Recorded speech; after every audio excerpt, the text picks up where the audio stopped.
The Israeli army has raided and closed the bureau of media network Al Jazeera in the occupied West Bank. The Qatari broadcaster aired footage of heavily armed and masked troops entering their premises in Ramallah. Israel has ordered a 45-day shutdown. 4 months ago, Israel closed the channel's offices in East Jerusalem. The board of the Foreign Press Association in Israel and the Palestinian Territories has condemned the raid, saying it signals a shift away from democratic values.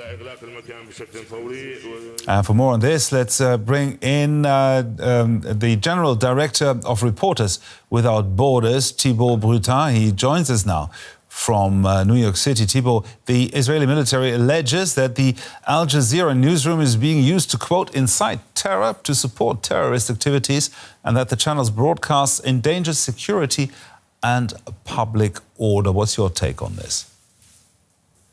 It's a preposterous statement, but it's unfortunately in line with the past statements from the Israeli Defense Forces regarding journalism. In general, and you mentioned some of the comments that have been made by the media community about the position of Israel towards Al Jazeera, we're facing a kind of specific persecution of Al Jazeera in order to deprive this media outlet from continuing its activities wherever, actually in Gaza, in Jerusalem, and now in the West Bank. What's behind that? I think what we have to question is the will of the Israeli authorities to have specific laws and specific regulations targeting this channel. This channel is one of the most seen within the region, and it has an impact. It is a channel that is well known for its reports, which are numerous, accurate, and are in line with international standards of journalism. So trying to depict Al Jazeera as a propaganda outlet, as a terrorism group, is a technique in order to silence a journalism worthy of that name. Now, how does the closure of Al Jazeera's office in Ramallah affect press freedom in the Palestinian territories, you think? So Al Jazeera plays a very specific role in the sense that it's a channel, and actually a series of channels, which are well regarded within the media community and are able to pick up some stories which could otherwise remain at national or local level.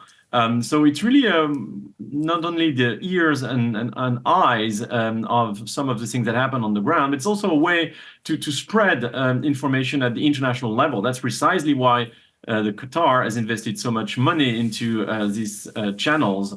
I think what we need to be careful of is that if channels that are reporting on Gaza on the West Bank are not able to continue their work, we will be entering a kind of dangerous zone where there is no free reporting apart from the people that are either propagandists from some of the terrorist groups or embedded within the Israeli Defense Forces. So it's a game nobody wants to play, because at the end of the day, what we will be deprived of is the right to know what's happening as an international community. Now, what needs to be done then so that the situation regarding media freedom in the Palestinian territories will be improved? So, first of all, we're very surprised at RSF of the move made by the army last night. It's a shocking series of images that we've seen. It's also a very questionable legal grounds that have been used. What we see is that the law passed on April 1st in order to list Al Jazeera as a channel that would not be accessible in Israel is now being used on the West Bank. Or the problem that we are facing now is that the authorities that issued the permit to broadcast in the West Bank are the Palestinian authorities. So is that legal? That's what we will be looking into in the coming days. The General Director of the Reporters Without Borders organization, Thibaut Bruttin, thank you very much. Thank you so much.